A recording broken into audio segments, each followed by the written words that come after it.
Well, good afternoon, ladies and gentlemen. Welcome to this event on defense and aerospace. I'm Maruf Raza. I'm your moderator, and I am been associated from the very beginning with the Times Television Network. So I'm their consulting editor for defense and strategic affairs. And I'm honored today to have this extremely capable panel.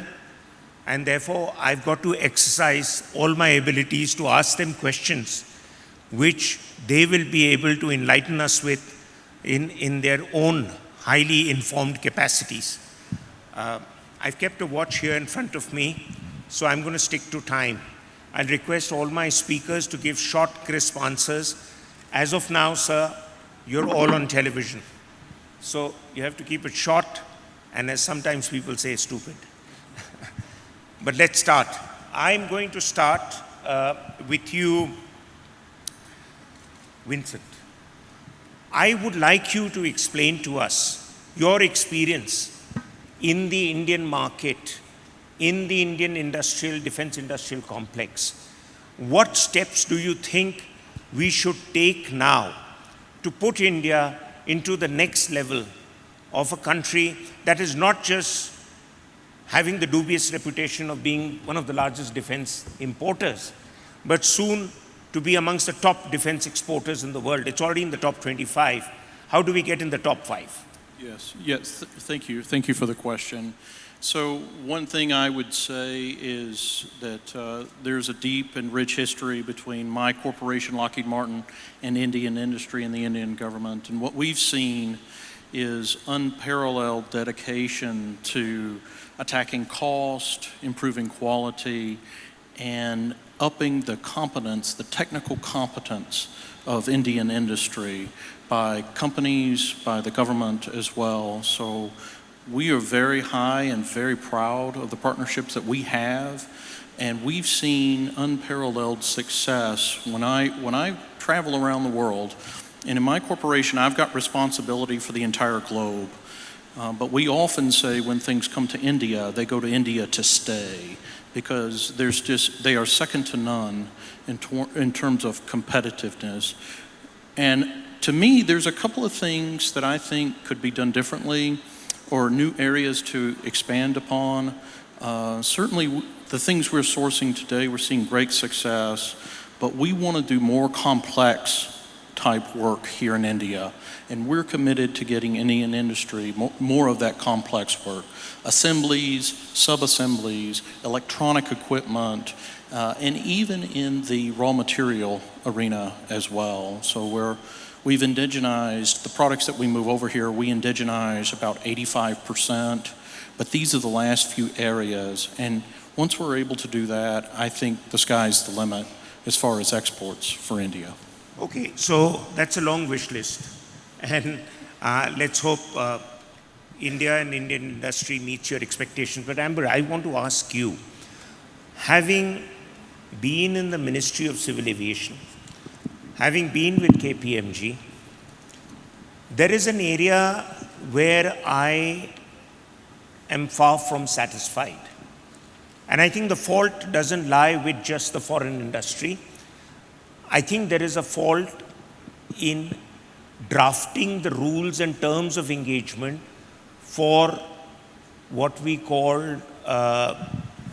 this whole area, which is about the offset policy. You know, ladies and gentlemen, just for your understanding, the thumb rule for offset is that whatever India buys, for instance, from Lockheed Martin, they need to plow back 30% of that money back into the Indian industry. Now, Karnataka is looking for investment. Karnataka is looking to be a global player. It is already a global player in so many ways. But how can we further enhance the investment from our foreign defense partners under the umbrella of offset policy? Because with that, I would like to see, at least, as somebody who's interested in the defense sector, good transfer of technology, because we can't make everything overnight. Any views? No, thank you so much for the question, Maruf Saab. I'll answer this in 3 parts. First is Why are the offsets not working? Because most of us know that most of the offsets deals have actually gone into litigation. Perhaps maybe the whole contract needs to be rethought and renegotiated. We need to sit with, these are all partners. I mean, Safran, Lockheed, Boeing, Airbus, these are all partners who've been with us as part of a national security ecosystem. We have to work with them, work out the kinks. And if the constitution can be amended so many times, surely these contracts can be. That's on the offsets front. Second question, let's take it a little higher. Why are we even looking at offsets as the key driver of bringing in high tech here? Let's look at collaboration for the sake of collaboration and to create a win-win opportunity. A lot of things which Lockheed, and I don't want to get into specific projects, they've done without any offset requirement because they saw a win-win. An equipment which they made in Adi Batla, I'm told, gave them a 26 or 27% price advantage over doing the same thing in US. So let money be the key driver. Money is the one which moves the world. And that should be the key driver. The techno-economic viability of that project, that should drive collaboration and high-tech. And my last point, sir, is, I know time is short, is that we have to now also go beyond this concept of TOT. There's nothing called TOT. 70 years we've been doing TOT. There's nothing called TOT. Nobody's going to give you his hard-earned research, even for a few billion or $1 million. We have to, as Indians, work together. We're doing it in different fields. Yes, we will collaborate with our foreign friends. We respect them a lot. But expecting TOT to happen and drive India forward into the next level of technological development, I have my doubts. Thank you so much. Yeah, well, that's a standard argument that we've heard for years, that the strategic technology that all R&D has given to those countries who are the big players in the defense circuit will not be passed on to you. Then what can we expect from our partners in industrial growth from overseas? Your company, Safran, is well known to provide India a number of essentials, engine parts, for example, engines, and even in some cases other technologies, especially in the aerospace world. Where do you see your arrangement with India expanding further? Where do you see the roadblocks? Well, to start with, when I came to India, the roadmap I was given by Safran was to develop the Make in India. And I'd like to come back a little bit backwards in the 70s. In the 70s, Safran had transferred the technology of the launchers, the VCAS, to India, a full TOT, which has led India to be fully autonomous in the space launching field of activity.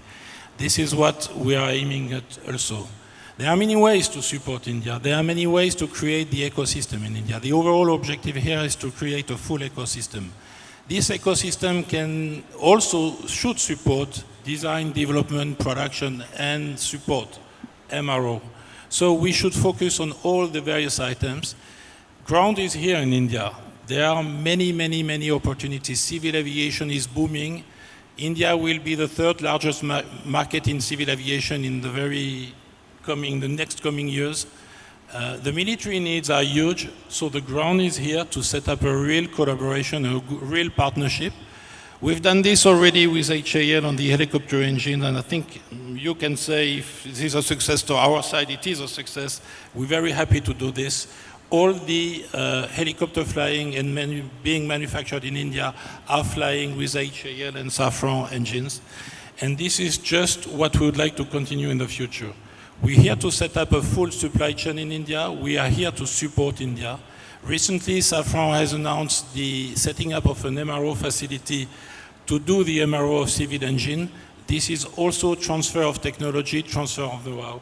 This is how we think we can grow the collaboration. Okay, so once again, your optimism for growth in India comes out in your comments. I'll come back to you to ask you to give me some examples where your working relationship has been smooth, and give me some examples, and be honest about it, where you've had problems, so that then I can move to the MD of HAL. Go ahead. Okay, I'm sitting next to the MD of HAL, And I would like just to give an example where the collaboration has been very smooth. About 10 years ago, we have set up a JV here in Bangalore, which is a 50-50% JV between HAL and Safran, which is doing the piping for the civil engine. Almost all the pipings of the CFM56 were done by the JV. Most of the piping of the LEAP engine are being done by this JV. Recently, we have moved the existing facility to a new place, and we have doubled the size of this facility. Just to show you that we have grown up smoothly and successfully and have been achieving an extension which shows how business is growing and how the partnership is making this possible. Okay, good, good. So I automatically, Mr. Ananthakrishnan, now the big boulders on your chest. Now I need you to address two issues. One is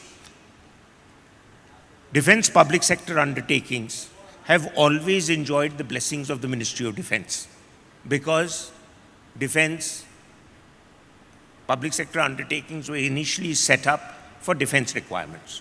But there is a challenge that you are faced with now. And this challenge comes with the Prime Minister and the Raksha Mantri's vision of exporting. You have made a first-class aircraft, Tejas. I have always been an admirer of the Tejas project. Years ago, when everyone said it causes time delays, time lags, I kept saying, don't blame them. Blame the slow-moving files in South Block for that. But now, you have a challenge in front of you. One, in Argentina, your product, Tejas, is being tested against the Chinese and to some extent, Pakistan involvement in the J-17 fighter. And the other example is that you have the Tejas, which has been ordered in large numbers by the Indian Air Force. And it was the same IAF, if I may be corrected, who in earlier years expressed some concern and skepticism about the Tejas. How did you overcome both these challenges? Yeah, first, good afternoon to all of you. Thanks for this opportunity. I think he has posed some challenging questions to me, so which I will try to address to the best extent possible. Yes, there have been some concerns in the initial part of Tejas when it was getting designed and developed, and there were some delays. We do agree to that. The design agency, of course, was the aeronautical design agency of part of DRDO, where HAL also has been associated. But that was because basically there was initially the design program was way back in 60s, we did design an aircraft. And after that, for whatever strategic reasons, there was a design lag. I mean, in the capability build-up, there was a lag. And again, the Tejas was a program which was taken up after a lapse of almost 2 decades. So there, again, we will have to start from scratch and we will have to build up the aircraft and design an aircraft now that the experience is behind us. And we are now in a much better position to design a fighter aircraft much faster, the next advanced jet, which we are planning to do that. So, but as far as the Tejas program is concerned, now that the aircraft has been proven and the confidence which the customer has got in this Tejas aircraft is also reflected in the fact that the recent order for 83 LCA got concluded. And based on that, we have also the international also, I mean, the country, other countries also started looking at Tejas as a very possible option of the fighter jet programs of theirs. And we have been competing in the international business in the very aggressive way in the recent past. And in fact, there have been leads which has come up from many countries, and Argentina is one of the countries. Malaysia has been the other, where we had submitted the code, and we have one of the shortlisted countries out of 6 countries. 2 countries have been shortlisted, and HAL Tejas has been one. And technically, we are far superior. We are still fighting it out with the other competitor from Korea. So we are hopeful that we will be able to get a breakthrough order. And as far as Argentina is concerned, the 2 teams have come over here. They have flown the aircraft, both on the, including helicopters. They are quite comfortable with the product which has been produced by HAL. Even though the JF-17 of China is, it's trying to break through there. Our product has been found acceptability, and they are now very seriously looking into HAL Tejas as well.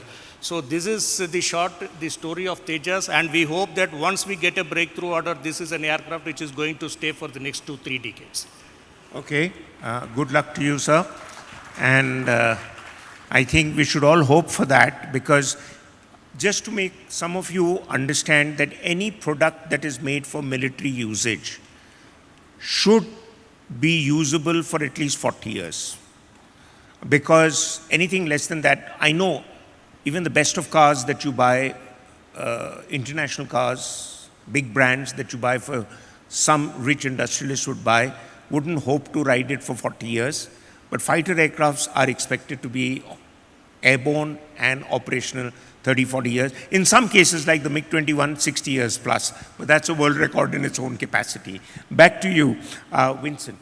I want you to explain to us, where is it that big aircraft manufacturers like your company, Lockheed Martin, would feel threatened by the giant steps that HAL hopes to make and the giant steps that the Indian government has mandated for the Indian industry to take, suddenly to try and reach a target of 35,000 crores, which is about $5 billion worth of exports. Now that's a huge jump, considering that I think in the last several decades, we haven't come to that number. So I don't know how we hope to achieve that over the next 5 years. And if we do, does it eat into your business? Certainly, there's always the threat of that, and we take that very seriously. But we also come from a culture of competition to improve oneself and to improve the overall product. So while I don't know that we would use the word threaten per se, and I don't mean that in a negative, what I mean is that there's always opportunity for improvement. And the more choices a government has, the more everyone has to improve, including Lockheed Martin. And so we welcome that. We're always looking to get better. We can always make a better product more affordably, more usable for the end user as well. So we would welcome that because it is an opportunity for us to become a better company, to better serve our customers. And look, if for whatever reason the Indian government goes a different way and goes away from Lockheed Martin, there still will be business opportunities to partner with HAL and others, and we would of course welcome that. So good. Just an add-on question. If you feel so strongly about working in cohesion or in tandem with Indian industry like the HAL, I got the impression that some members of your fraternity weren't very happy when India chose to buy a non-American fighter aircraft for its fleet. Could you expand on that? I don't know who that is or who would say that, but it's perhaps not surprising. Of course, we can be very possessive of what we would consider our territory or our turf. But look, the sovereign governments of India and other nations, they're free to choose this type of thing. And we've built a reputation and a history of being upfront, being ethical, being honest, and trying to be a true partner to India. Okay, so good. That's good sportsmanship spirit, I would say. So, Amber, I come to you now. You know, we've been talking about technology that would traditionally be used in a kinetic-centric conflict. For those of you, if that is a heavy-duty term, it basically means if the adversary decides to use land and air forces and even maritime forces against you, you probably go and respond with the same kind of warfare platforms, but with greater punch. But the entire debate now, ladies and gentlemen, is shifting to the non-kinetic area. And the two areas are cyber and drone warfare. Amber Dubey has whispered in my ear, if I heard him correctly, that his specialty is to look at drone warfare. And drones, in the last 2-3 years, have been playing havoc with top-of-the-line military technology. Earlier in the conflict between Armenia and Azerbaijan, where China and Turkey, being the big drone manufacturers, were having a big smile on their face, seeing what it could do to Russian equipment. And now American drones have done again to Russian equipment in Ukraine. how is it that our armed forces that are heavily laden with Russian equipment are going to quickly prepare for a similar challenge if it comes our way from China, which, as is now the norm, is one of the largest producers even of drones, just like it is of air conditioners and cell phones and whatever else. So your views on drone warfare, how that is going to alter the entire planning and narrative for future conflict and therefore the aerospace and defense industry. Fantastic question, Maru Saab. And first of all, let me clarify, I'm not a specialist, I'm just a student of drones. Drone warfare is there it's there and it's the future of warfare. And maybe 10 years down the line, I'll be very doubtful if there would be any fighter jets. The fighter jets will actually be flown by fighter pilots who are on the ground or maybe even underground. And the recent examples that the chairperson spoke about, I mean, these are live examples where centuries of history was changed in 3 days because one country used drones which the other country didn't have a response to. The same thing could happen. I mean, we saw evidences of that in Galwan also. There was no combat drones, but a lot of surveillance was done on both sides over the hill kind of views because it's a sparse area and you have limited resources. You can't just put a soldier or a unit on every mountaintop. So drones there on both sides played a very, very big role. And this is going to be the future. Bangalore itself is not only just the aerospace capital, the IT capital, and now it's almost become the drones capital. Obviously, you're getting a lot of competition from Hyderabad, Chennai, and up north from the national capital region. But this is where, and all the youngsters who are sitting at the back, I guess you are the future, the soldiers are going to create those world quality drones. Anything specific you want me to expound on? Yeah, I want you to expound on two things regarding drones. One, how do you counter drones? Because now, like Siberian cranes that come in swarms in the winters when it's too cold in Siberia to our sanctuaries, drones also come in swarms. But they are controlled by some masters within that swarm that are carrying chips within them and that allow them to move in a pattern. So how do you counter that pattern? No, absolutely, fantastic question. So there are two ways to it. First, I need to know who the enemy is. Where is he coming from? What size is he? So I need to have the surveillance drone. So it's a combination of both the satellite, ground-based and drone-based surveillance. Then I find out this is the nature of the incoming fleet. And then I have to have a counter fleet which can go. Now, either you can cut them off in a soft kill method where you spoof them or you hack them and neutralize them, or it could be the hard kill. If it gets too close for comfort, then you go for the hard kill where you either kill it from a distance or you do the kamikaze part which you saw in Azerbaijan and also in Ukraine where you go and bang into it. So there are various measures of it. I'm definitely not an expert on all, but there's a lot of research which is happening. And to talk about our friendly northern neighbor, which is obviously up to mischief many times, the only way out is if you send 10,000, I'm going to send 50,000. That 1:5 approach is the only counter which I can think of. Thank you so much. I'll open it up to Q&A later. Let the speakers give us their wisdom. I'll come back to you on, having been Joint Secretary Civil Aviation, what are the measures that the Ministry of Civil Aviation has taken? What can it take to make the usage of drones easier for the industry? I'll come back to you later on that. Now, I want you to explain, Pierre, that there are a lot of Gulf countries that are getting into defense manufacturing, I believe. Within them, India is being seen as a potential rival in some cases and a potential partner in some cases. Since your company has a global footprint in defense aerospace manufacturing, have you had any sense of that, and can you enlighten us on that? You're right. Many countries who are interested in defense activity are also willing to be to acquire the capacity to manufacture, develop, and so on. As I told you, I'm here in India. I'm pushing for developing the Make in India and meeting Atmanirbhar Bharat. And I think this is a very, very interesting program. I'll come back on this.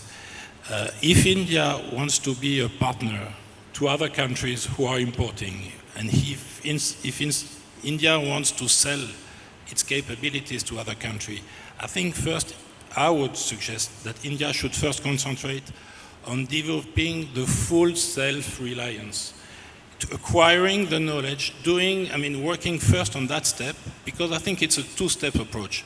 First, develop the self-reliance capacity, then move on to the next step.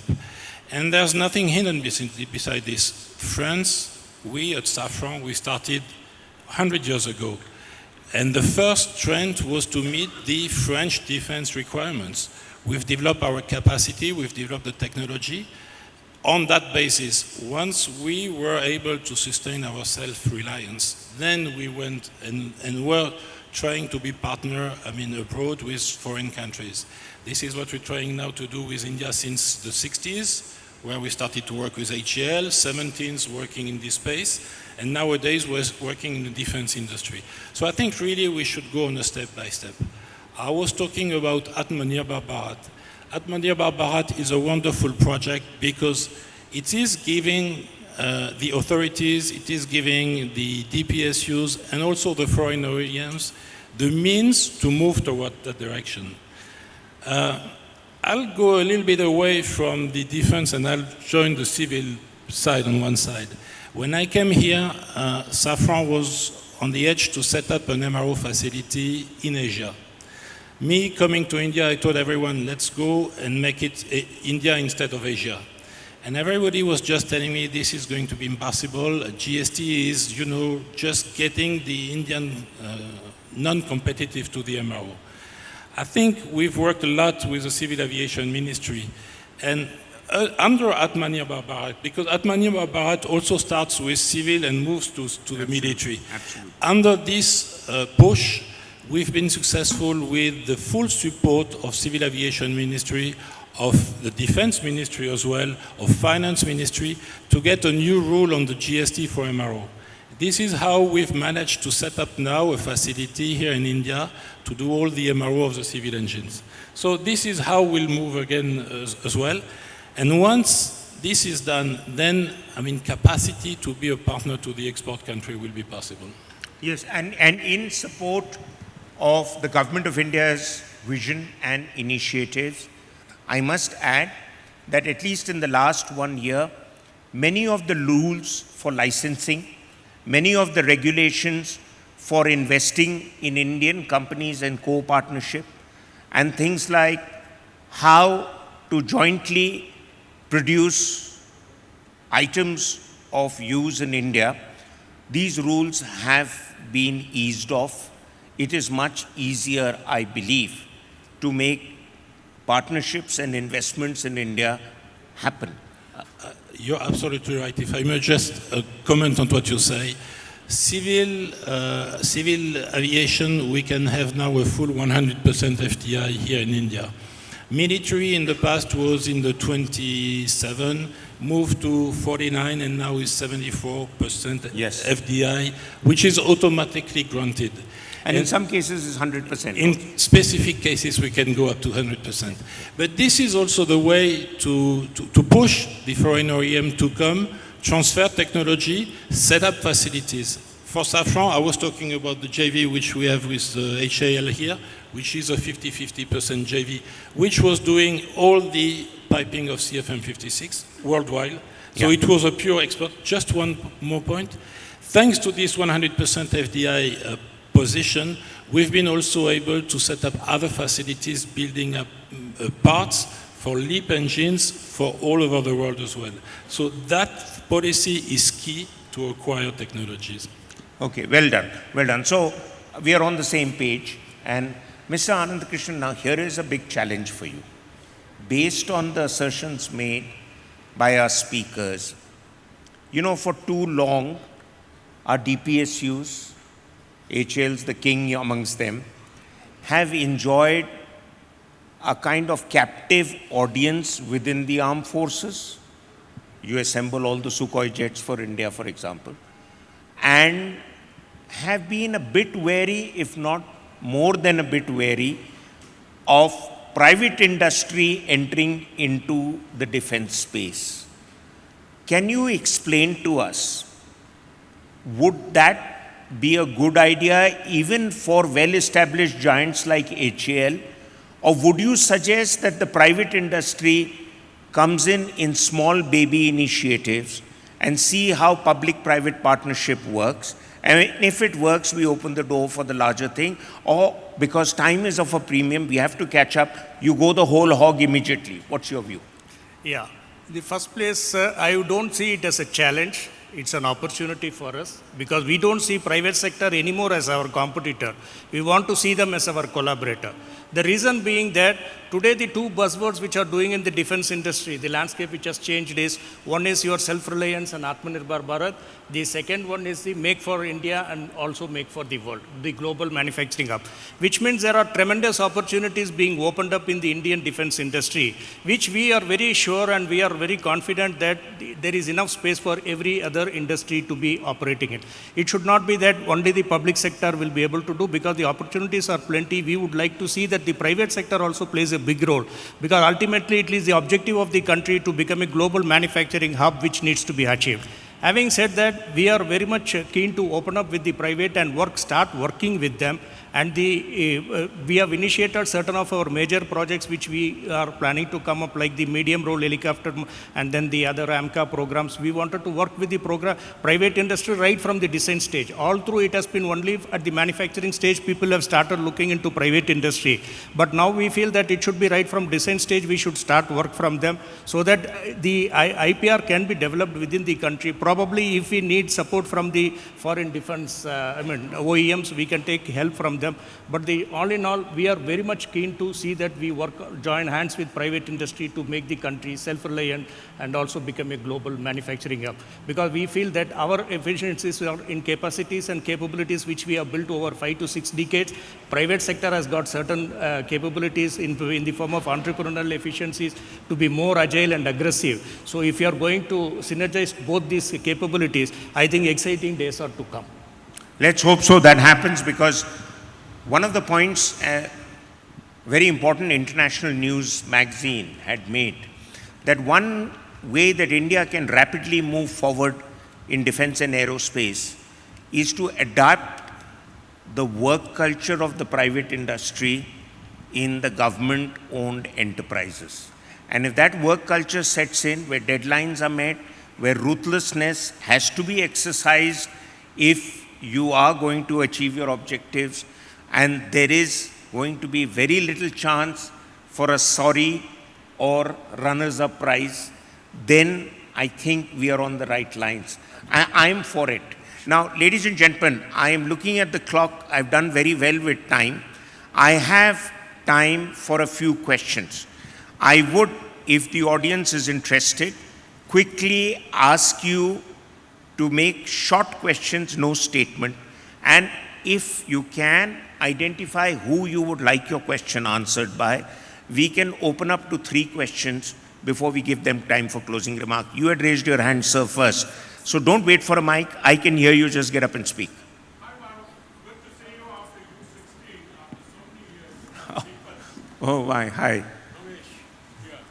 Now, the moot point which is there is that we were talking about drone technology, and my friend used very sophisticated terms to explain hard kill and soft kill. Basically, what we need to develop is jammers so that we can intercept the network, or you would need lasers. That's for the hard kill. And currently, the only nation which seems to have done that is Israel. Unless you move in that kind of a direction and that kind of a perspective, you're going to always have a shortfall. Please think what you want to say, how we are going to reach that level. Okay. One question. Any more questions? Yes, sir. Please quickly ask your question and identify yourself if you can. Hello, sir. I'm Paris. I've left Amazon to start my own firm. We build ML models. So my question to you is, Indian entrepreneurs have done so much in the tech industry, but we still see the defense sector particularly lacking from an Indian growth perspective or the Indian ecosystem perspective. Why do you think that is there, considering we have all the brains that are needed to build the most advanced systems that can be made possible? Who's that question for? To the Yeah. to anyone Vincent. who wants to answer. Okay, Mr. Vincent. Okay, okay. Yeah, So two questions, one more, and then we go in for answers. I'm just looking at the clock and trying to keep everything to time. Any more questions, please? Yes, lady, please. Hi, I'm a lawyer. I just wanted to ask, a lot of these cases, so even in defense, in Singapore, etc., come to neutral jurisdictions like Singapore. So they are litigated there, number one, for your point. And secondly, I want to ask you, in those areas and jurisdictions, other places in the world, like America or Israel, there's an integration between their research, their deployment, their military, their civil government, and then their think tanks. So it's a revolving door. There's more of an interconnected and integration. Now, what is the kind of setup in India? Because it's everything, it's all the sum of the parts, but these are all moving parts now. There is a cohesiveness in terms of policy, think tank, research, and they all come together in Israel. And, I mean, here there's, even the Chinese, the Hoku system, the man on the top, the man on the bottom. Here, what is that, and what is the way forward to get that integration? Thank you. Is that question for anybody specific? To you, Mahroof. Oh my God. Okay. Right. So I'll start with you, Amber. It's about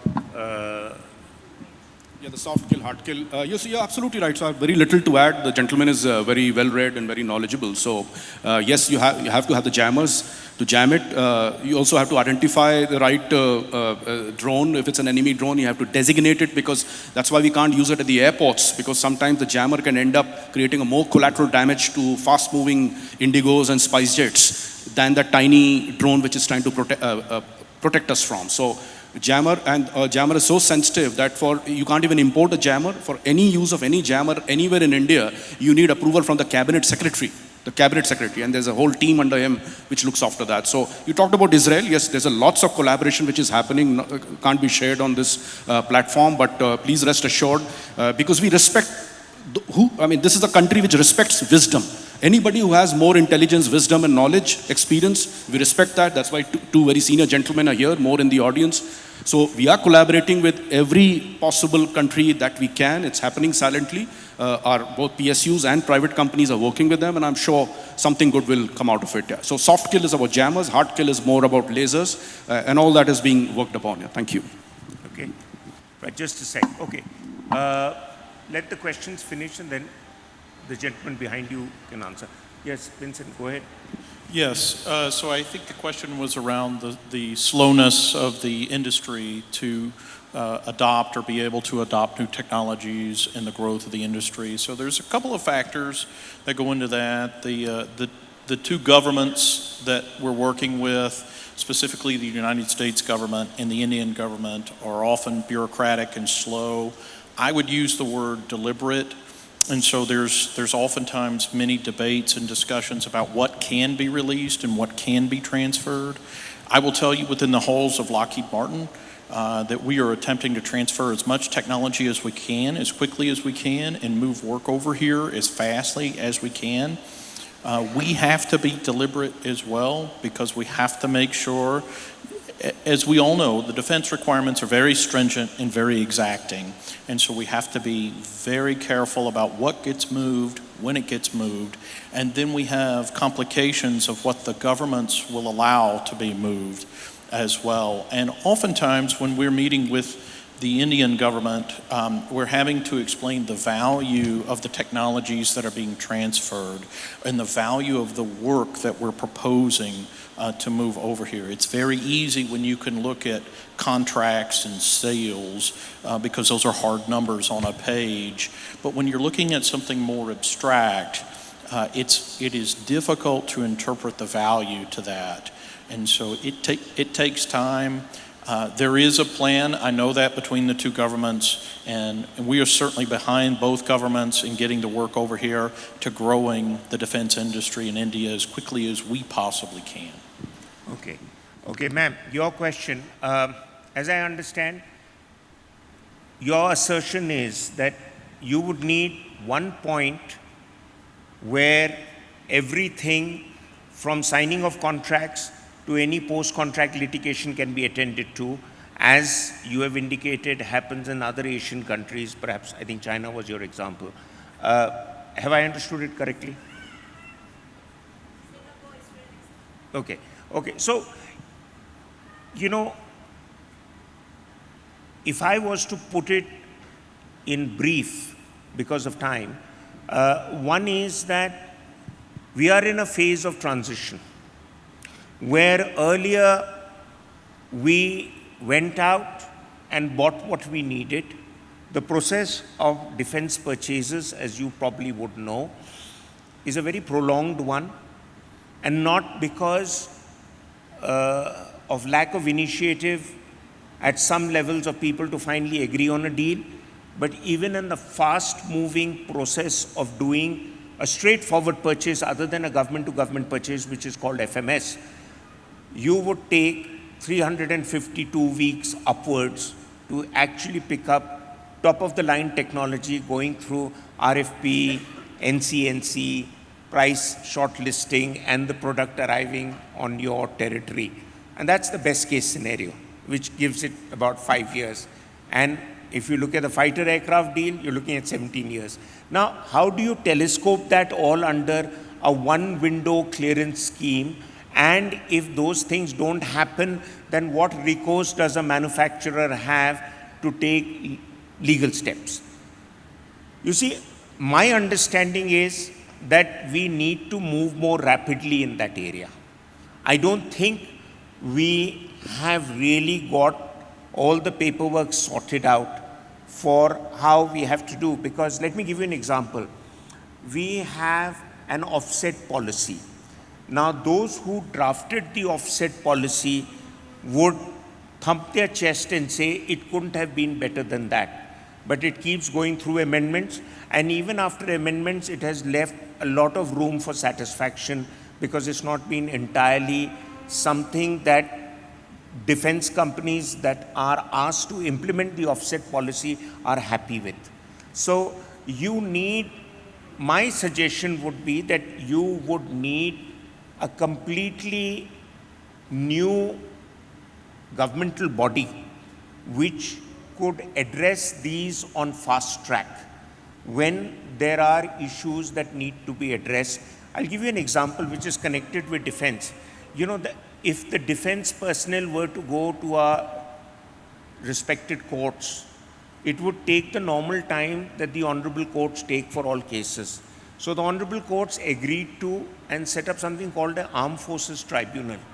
Now that fast tracks cases regarding armed forces and leaves a reasonably high room of satisfaction for cases to be addressed. So I think that model could be a model that could be exercised in setting up a tribunal with adequate authority to address and arbitrate over grievances, because a manufacturer from abroad has technology which has come at huge cost of R&D. They're not going to part with it beyond a point. As I understand, HAL will bear me out. Even if you need some high-end changes on the Sukhoi aircrafts that you've been dealing with for at least 3 decades, you still need Russian engineers to come and tinker around and give it the fine-tuning, because there are some secrets they hold. Am I wrong? Yeah.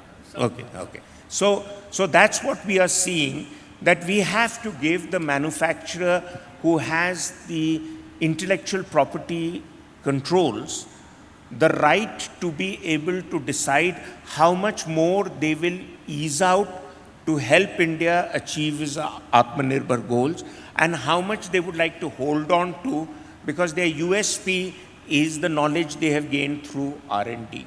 So I think a middle ground needs to be arrived at. Your question is very good. I tried to use all my defense expertise, whatever little I have, to try and come up with a viable solution. But right now, I don't think a straightforward answer exists. But we need to take steps there, just like we've taken steps in the area of offset policy, defense procurement policy. You know, these things are all processes in the making, and we need to keep moving. But I think those who will be listening will take note of your question, and I'm sure friends who are supplying us the technology can push this idea forward that their intellectual concerns are protected, if that answers your question. Right. So I'll give you the last point to make because nobody's question was pointed at you. Anything you want to say before we wrap up? We have mentioned many things about how we should move, how India could move to become more self-reliant, to become a strategic partner for export to other countries. We talked about Atmanirbhar Bharat, and you raised a question which is very interesting to me, the offset point, offset policy. Yeah. And I would like to conclude with your question, ma'am, as well, that offset policies have been set up and all countries have gone through this process. The more we move forward, the more we think we could benefit of this offset policy to make it to make it a win-win situation. The offset policies were set up in 2011, 2013, 2016, so various DPPs. But the more we move, the more we see we should adapt them to make them more efficient. I would love that some thoughts are given to this so that we would be, getting more incentive to move forward and get it better for the country. So, and this is in line with what you just said before. Let's keep it open. So offset is here, use it the best possible way and make the best possible use of it to grow the country here and grow the knowledge here. Well, just for the statistical part, we are hoping in India to draw in offsets, which is essentially investments from companies and countries. It's like mileage you get for multi-frequent flyer or hotel usage. There are points you accumulate with countries who buy your stuff or who sell stuff to you, and then there is a whole process in place. But I think India is hoping for about 13.52 billion worth of offsets over the next 10 years. So that is the measure of what the offset policy can lead to if all goes well. And on that happy note, I hand you back to the Master of Ceremonies.